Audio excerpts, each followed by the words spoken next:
So recently, there has been quite an increase when it comes to non-communicable diseases recorded in Zambia, prompting the question, what could be the major causes?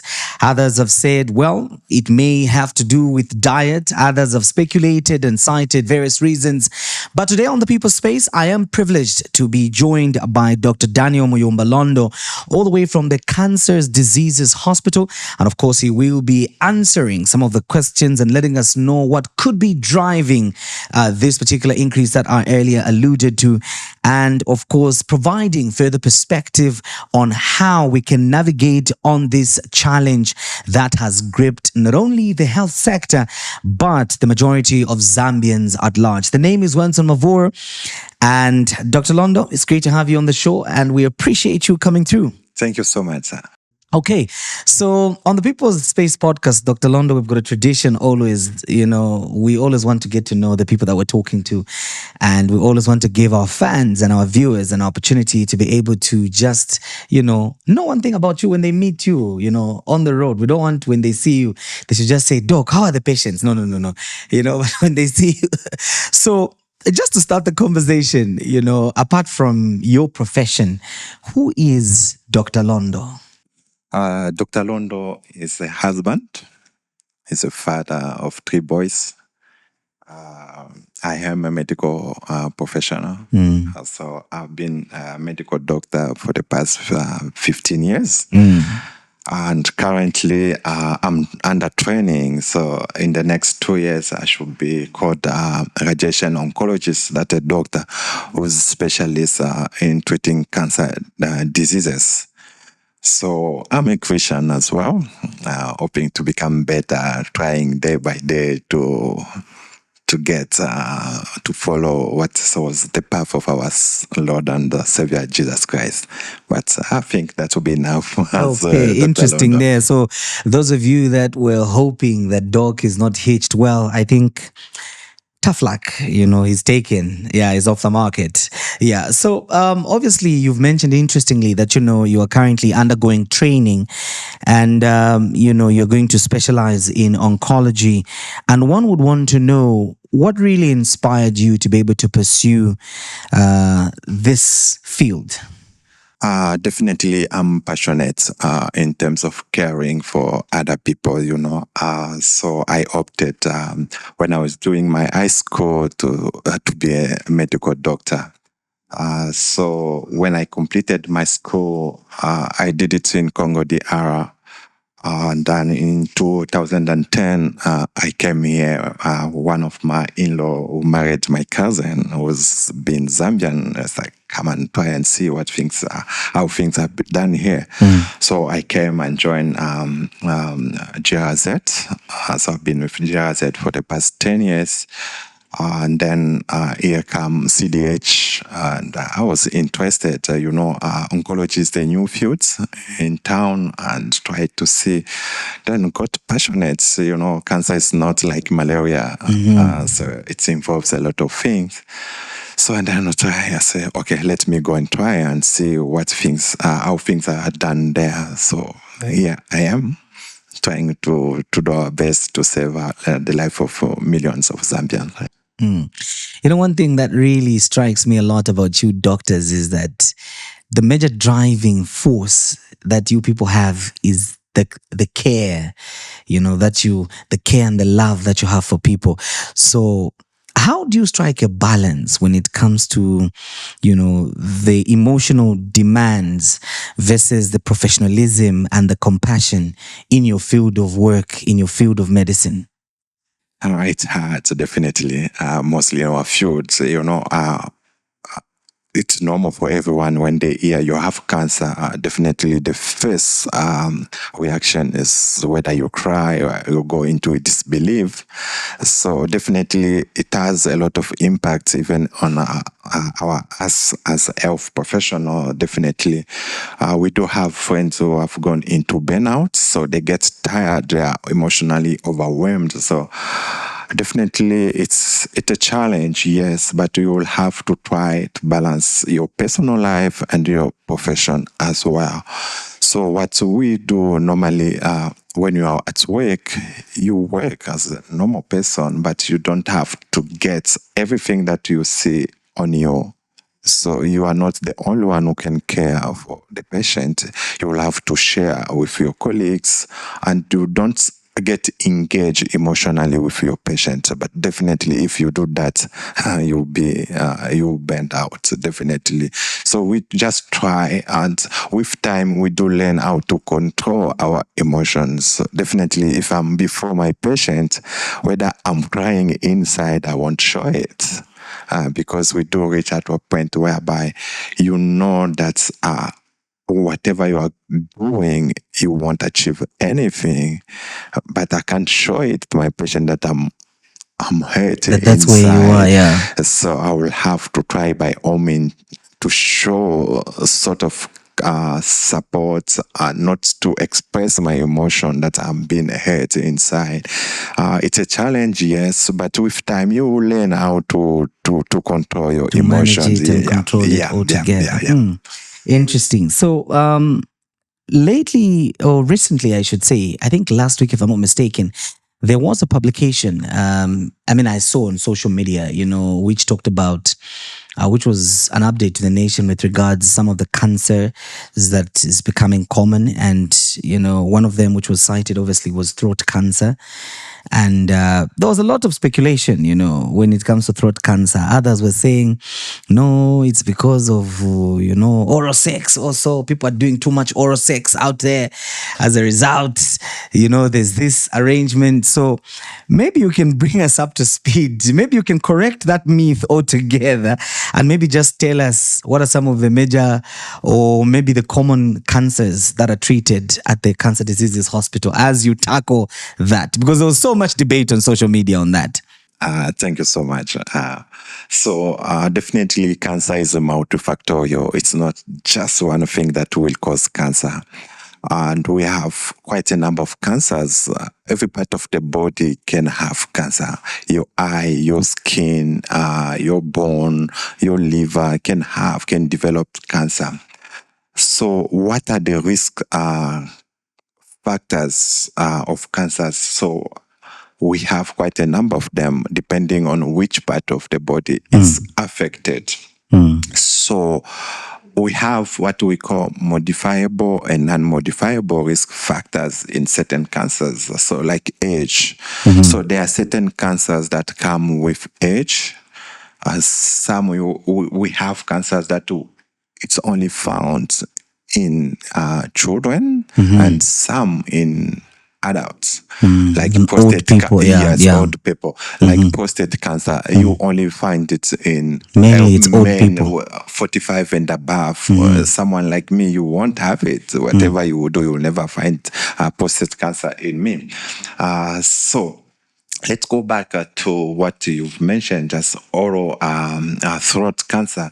So it's not only sex as people are saying out there. No, there are a lot of risk factors for throat cancer. You look at one. Smoking, it's one of them. So all types of smoking, not only cigarettes, Even the vaping, shisha, all those things. all those, it is smoking. It is smoking. Even when I'm passing out, you are smoking, you blow your smoke there, I get it.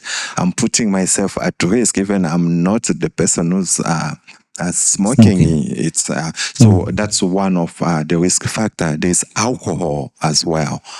It's one of the risk factors for throat cancer as well. So we have also what we call a virus called HPV, human papilloma virus. It's one of the risk factors of throat cancer as well. So when you look at them, it's not just one particular one. No. So it's the association of all these things that you put them together, and then you will have it. But what the fact is that in our region here, it's true that majority of throat cancer, it is associated with human papilloma virus. So that's where people are The coming. oral sex now is people coming are into coming play. in saying that, but we can't just say that. But not only human papilloma virus will cause throat cancer, but there is smoking as well. It's one. So, Doc, just to be clear, in our region, as you've explained, what is driving the high cases of throat cancer is HPV. No, I'm not saying that, because it's one of the major drivers. One of, okay. Yeah, because there's no study right now that has been done, that's conducted like in Zambia, saying we have HPV that is leading. No, but we know that HPV is one of them. Smoking is one of them. Alcohol is one of them as well. Yeah. Interesting. So you are watching the People Space podcast with me, Winston Mavora. And remember, we have some amazing prizes, especially for those of you that have been with us on this journey of interactions where we look at different topics ranging from the economy, health, and socioeconomic development altogether. All you simply have to do to win some of these amazing prizes is, remember, just comment on one of the platforms, that is the Center for Trade Policy and Development on Facebook and YouTube, CTPD on Instagram, IG, and TikTok and Twitter as well. Comment, and if your comment manages to garner more reactions and more interactions with other people, we will be able to give you an opportunity to be able to win yourself some interesting and amazing prizes, such as the beautiful and amazing t-shirt that I'm wearing right now for the People Space podcast. It could be a mug, it could be a t-shirt, it could be a cap, and other exciting prizes that I do not want to preempt to mention, but rather would reserve for them to be a surprise once you get to take part and participate. So my guest is Dr. Daniel Muyumba Londo, all the way from the Cancer's Diseases Hospital. And of course, we are looking at the most important topic, which apparently is taking a toll or center stage when it comes to discussion in the health sector. But we'll take a break for now. We'll be back shortly.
Welcome back to the People Space podcast. Today we are looking at a very important subject which borders on health following the rise in non-communicable diseases in Zambia. And of course, the question that we're pondering is basically interrogating what could be causing this particular trend that we're seeing in the health sector. And you'll agree with me that it is quite a toll when it comes to dealing with this particular challenge. But all efforts are being made right now to make sure that this particular issue is dealt with, and we will be getting to know what some of those interventions are. And to give us those answers, I am joined by Dr. Daniel Muyumba Londo, who is from the Cancer Diseases Hospital. And before we took a break, Doc, obviously you had mentioned something very, very important, which is the side that not many of us, get to pay attention to. Doctors are human beings like all of us, like a journalist like me, like a footballer who needs his rest, who needs to take his time out, who also has emotional needs and demands altogether. Half the time when we look at doctors, we just think of solutions, give me the solution to my problem and that's it. But we hardly look at the mental health. We hardly look at, the emotional stress that you people are subjected to oftentimes. So I would like to find out, as an individual, how do you deal with the mental stress, with the mental health and so that you don't get to burn out, so that you don't get worn out as you are doing this noble thing that you do? Yeah, definitely. We try by all means to avoid stress, but stress is part of our life. Every day we do have stress. So what personally I do, I'm a family man, definitely. So with my boys, they are not the boys that will come here and sit. If they are in this studio, I'm telling you, you will cry. They will touch everything. So definitely when we are home together, we watch. We are on YouTube most of the time together, and we like movies. I do like cartoons, so I'll go and watch animated movies with them together with my wife, and we pass time together. We enjoy.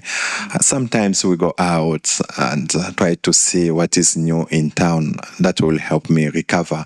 But definitely, it's not something easy. So we do have support with our colleague or psychiatrist. Sometimes it's normal to go and try.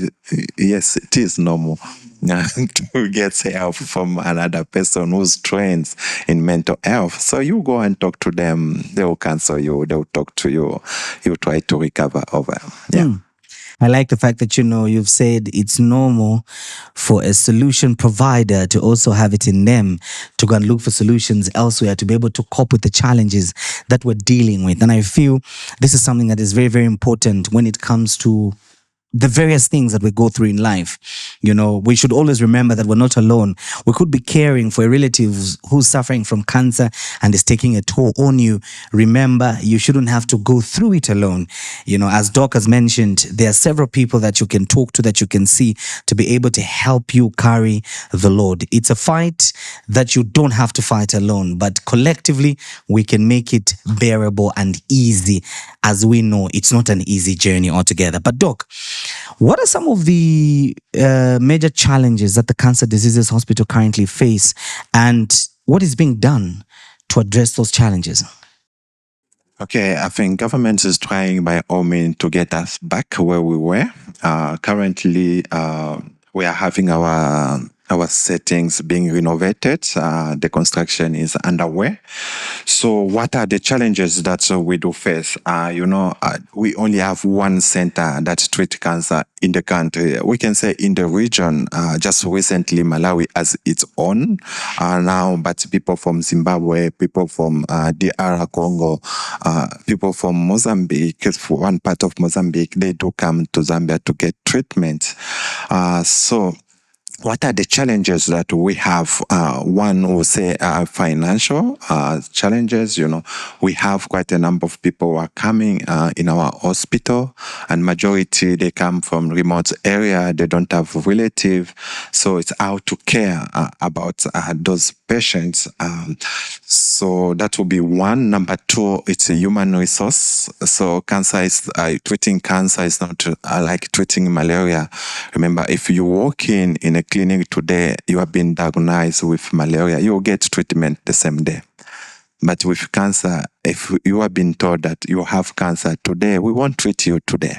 There are steps, there are things that we are supposed to do. It's involved, so you need specialized manpower, human resource. So we do not have enough human resource to care about the number of patients that we do have. In a year, we may have more than 3,000 new cases of cancers, all the cancers in a year in the country, more than 3,000. That's a lot. But when you look at the number of people that we have right now, it doesn't fit to treat all those patients. So that will be number two. And number three, the machineries, the equipment, what to use to treat our cancer patient. Remember, we use what we call rays. You don't get it from the X-ray machine. We have special equipment that produce radiation to treat cancer. So currently, our machinery is not in good shape. But as I said earlier, government is trying to get new machinery is there, so the construction has to be done so that the machinery can come in and will be able to to treat our patient properly. But we are lucky because there's another center who've been contracted in Ndola. I think that one is the contraction is in advanced stage. I think by June it should be operational. Lucky enough, we'll have 2 centers. I think we'll be able to address these challenges. Interesting, Doc. Another thing that is racing through my mind right now is, when it comes to the kind of foods that we eat, and people have been saying, well, some foods are said to have maybe increased the number of cases that we have nowadays compared to how it used to be in the past and in the old days. Is that true? I will say no. Okay, so the number of cases are on the rise, not because of only food. Trust me, before, the knowledge that we have about cancer in the country, if you compare it 20 years ago, it's not the same as we do now. Correctly. So we know better cancer than 20 years ago. So people out there, whenever someone sees that there is a growth somewhere, someone would like to know what the nature of this growth that someone is carrying. And then definitely, if it's cancer, you will have it. Remember, I said cancer is not one thing that will cause cancer. It's multifactorial. So your age, your sex, what you do, your lifestyle, are you smoking, are you drinking? Diet is part of them. There is also genetics. So it's everything put together that will contribute to cancer, not only food. So if your genetics does not allow you, like in your gene there's no mutation, like your genes are okay, I think it's will be very difficult for someone to develop cancer. Trust me, if it was only food, we do eat the same food here. I don't know. Oh yeah. We eat. So not everyone will have cancer, definitely. It's a fact. We can eat same food. Some will have cancer, some won't have cancer. But that does not mean we shouldn't watch what we are doing. So we'll have to watch what we are doing, what we are eating. It's very important. So because we can't sit idle and say, no, I won't have it. How will you know? So definitely you will have to do something. We have mentioned some risk factors, and then we'll have to watch them. So if we smoke, and then we'll have to quit. If you do drink, you'll have to quit. If you don't do physical activity, you will have to stop physical activity. Resting is also important. Stress is part of it, can cause cancer. If you are too much stress, you don't rest, your body will produce too many chemicals in your body that will derange your metabolism, can lead also to derangement of your cell metabolism. It can cause cancer, contribute to cancer as well. So it's not only food, it's a lot of things together. Okay, so you mentioned some of the interventions that government is commendably implementing, such as the another center opening in Ndola and the construction that is currently going on with a view to just improve the overall experience. I mean, the overall care, that patients receive.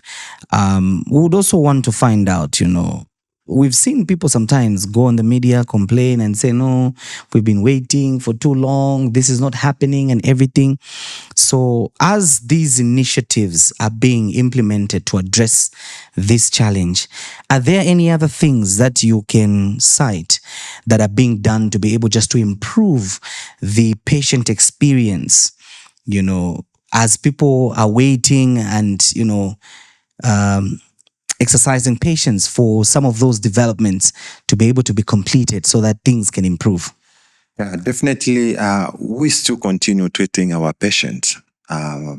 Who, despite not having the machineries that we need, the treatment continue. So we don't treat all the cancers the same way. There are cancers that will need surgery. There are some cancers you will treat them with chemotherapy. There are cancers that will need radiotherapy. So definitely, when someone comes to our hospital, they are inpatient. They would like to have treatment there and then. But as I said, cancer treatment is not like malaria treatment, is not like hypertension treatment.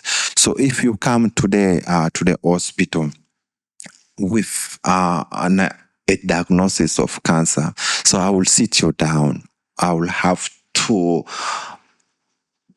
ask you some few questions to understand where you are coming, when the disease started.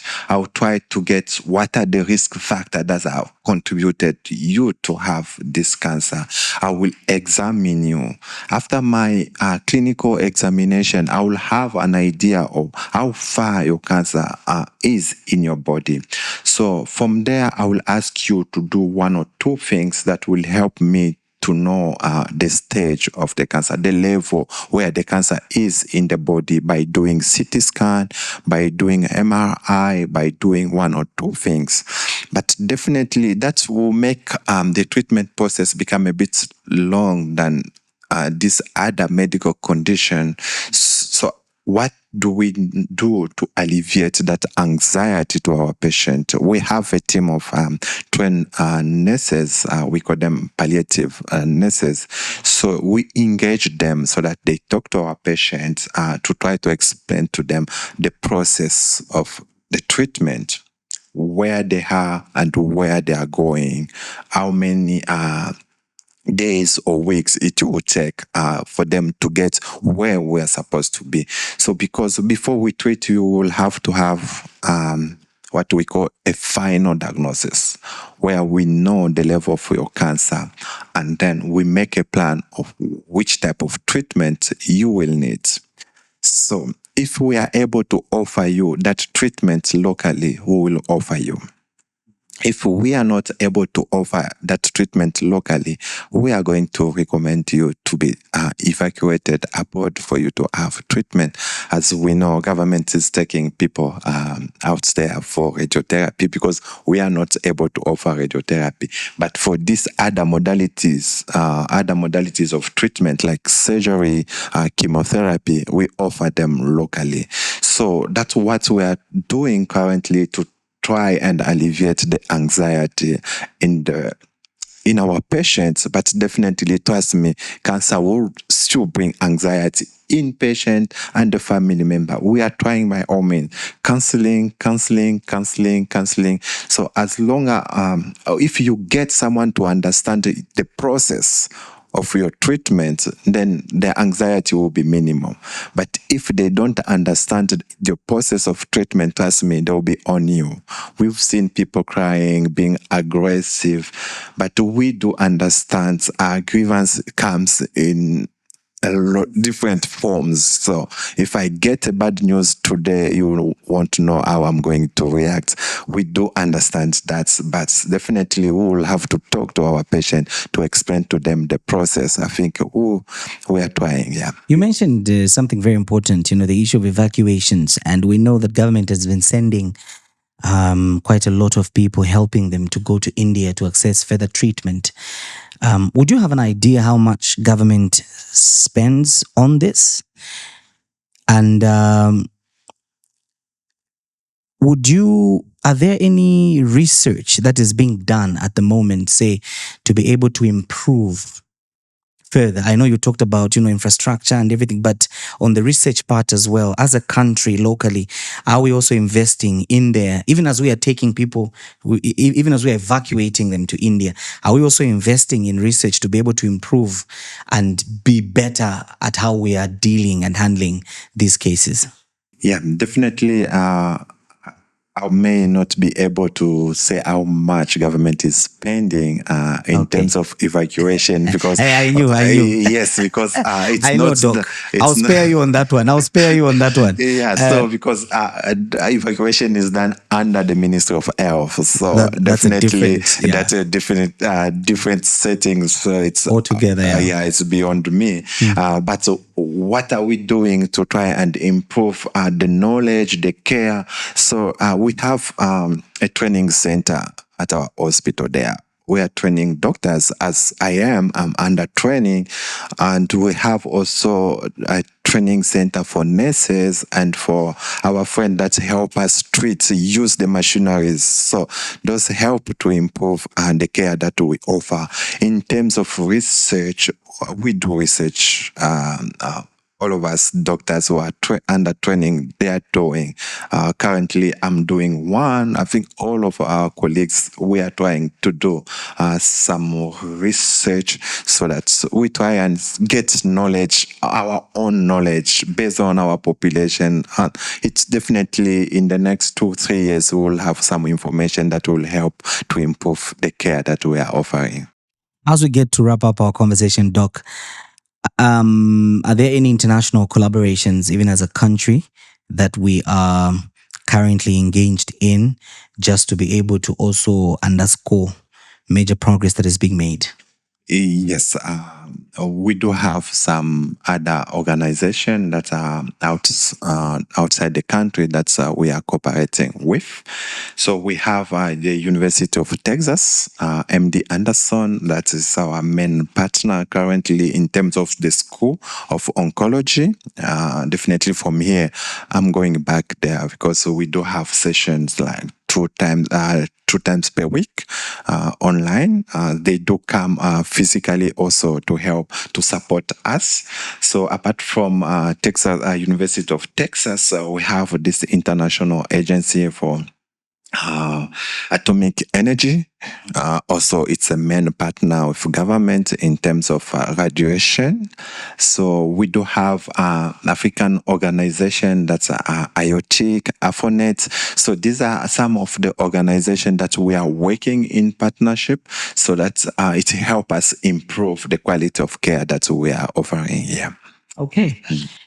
Doc, any last words for our viewers, even as we finally close our conversation? Yeah, thank you so much. So I would like to say to our people out there that cancer is not only one thing that can cause cancer. Cancer is multifactorial. So we have quite a number of risk factors that we'll have to look at them and to change where it's possible. So remember, there are some risk factors that we cannot change, like our age. The more we age, the more we are at The risk of having yes. some cancers. Our ethnicity as well. So there are certain cancers that you find in other world than in Africa. It's true. So family history. If in your family there's someone who has cancer, it's better to try to be on the lookout. Yes, the risk is increased. So that matters. Genetics. So apart from what we cannot control, we have things that we can control. That's where smoking comes in, alcohol, or the diet, physical activities. So these are things that we can do something. So if we do smoke, we'll have to quit.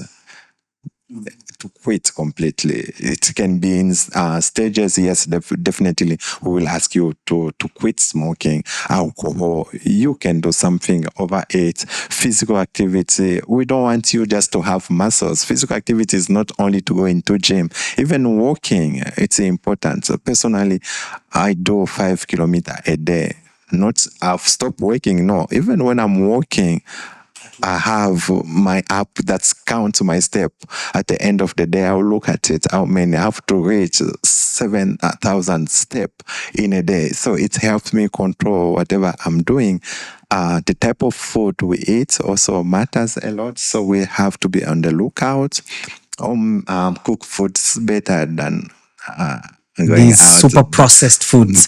We don't want to mention names here, but the super processed foods, definitely not everyone will have cancer. No, that's a fact also. Let us be not scared, but if it comes, there is treatment that we can offer you.